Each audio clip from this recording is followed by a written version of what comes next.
Hey everyone, today's video is about when you get your period. Please don't forget to subscribe, like, and share, and let's get going.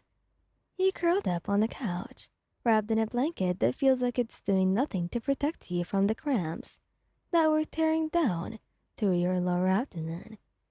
The dull ache was like a heavy weight that was settling over your entire body, and all you wanted was some relief.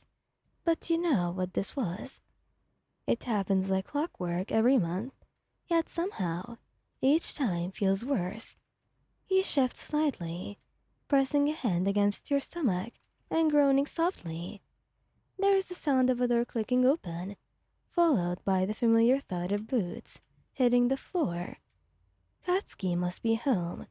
Usually, you'd be up to greet him, happy and even jumping up and down. But today, you were in no shape to even move.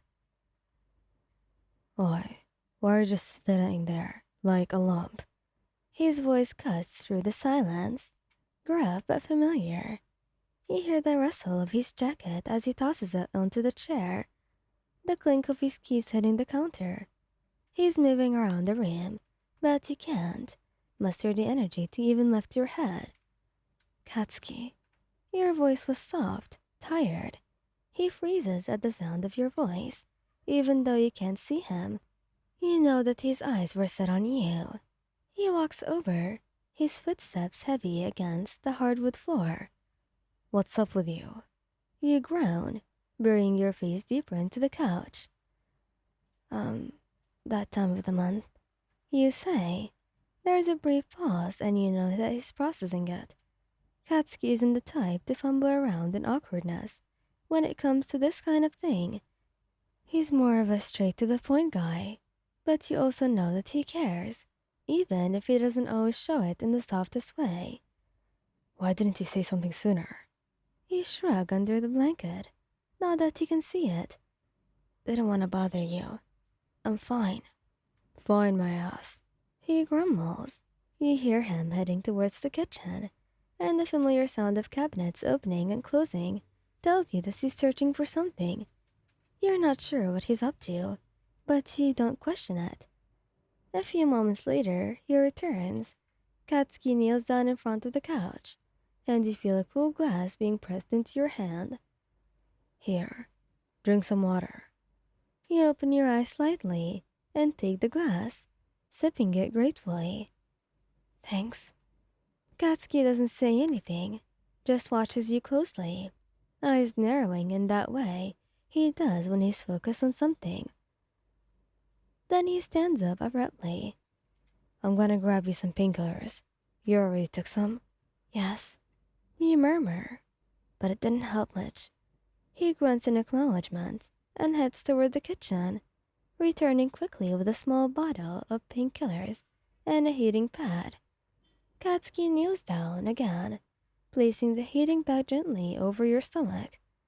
This should help, even for a little. You look at him, surprised in the tenderness in his actions. Katsky isn't usually this soft, but you've come to realize that, in his own way, he knows how to take care of you better than anyone else. Thanks, Katsky. You say, voice a little less strained. He sits down next to the couch, leaning his back against it and crossing his arms. Don't mention it, Tomas. You smile weakly. You're being so nice. Who are you? And what did you do with my boyfriend? Hey, don't push your luck. He mutters, but you can see the faintest hint of a smile on his lips. He's trying his best to hide it, but you know that it's there. The heating pad starts to ease some of the pain, and you relax slightly, sinking deeper into the couch. Katsky sits quietly beside you, not saying much, but his presence was enough. There is a comfortable silence between you, one that comes with being together for so long. After a while, Katsky breaks the silence. You want anything else? Chocolate, or maybe even tea? You blink, a little surprised by the offer. You'd make me tea? He scoffs. I'm not useless, you know. Just tell me what you want. You think about it for a moment before nodding. Tea would be nice. He gets up without another word, heading back to the kitchen.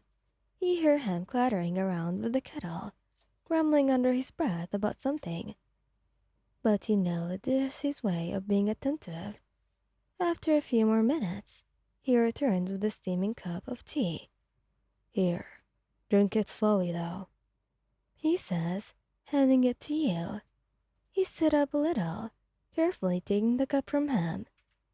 Thanks. You really didn't have to do all of this. Katsky sits back down beside you, his arm draped over the back of the couch now, close enough that you can lean into him if you want to.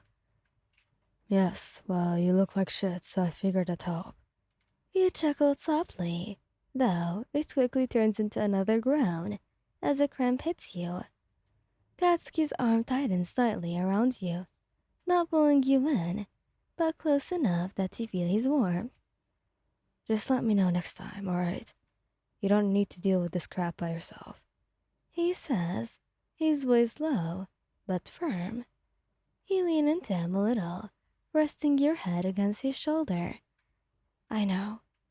It's just, I don't want to be a burden. He clicks his tongue, clearly irritated by your words. You're my girlfriend, idiot. You're never a burden. You smile at that, closing your eyes as you let his words sink in. It's moments like these that remind you why I love him so much. Beneath the gruff exterior, Katsky cares deeply, more than he'll ever admit out loud. Wanna watch something? Maybe that will take your mind off of it. You nod, grateful for the distraction. Sure, I mean you can pick. He grabs the remote and starts flipping through the channels, eventually landing on some action movie. It's not exactly the kind of thing that you'd usually watch when you're feeling like this, but somehow, with him sitting beside you, it just feels right. And as the movie plays, you feel yourself slowly relaxing and steadying yourself against the rise and fall of Bakugou's chest next to you. He doesn't say anything, just occasionally grunts or mutters something under his breath. And by the time the credits roll, you're feeling a little better by then. Better? He asks. Yes, thanks to you. Of course. Who else is gonna take care of you, huh? I'm lucky to have you, Katsky. Well, I guess so. You didn't need him to say the words. You already know how much he cares about you, because Katsky was right here with you, just like you always have, and just like you always will be. Thank you guys for listening. Hope you like this video. Please don't forget to subscribe, like, and share, and goodbye.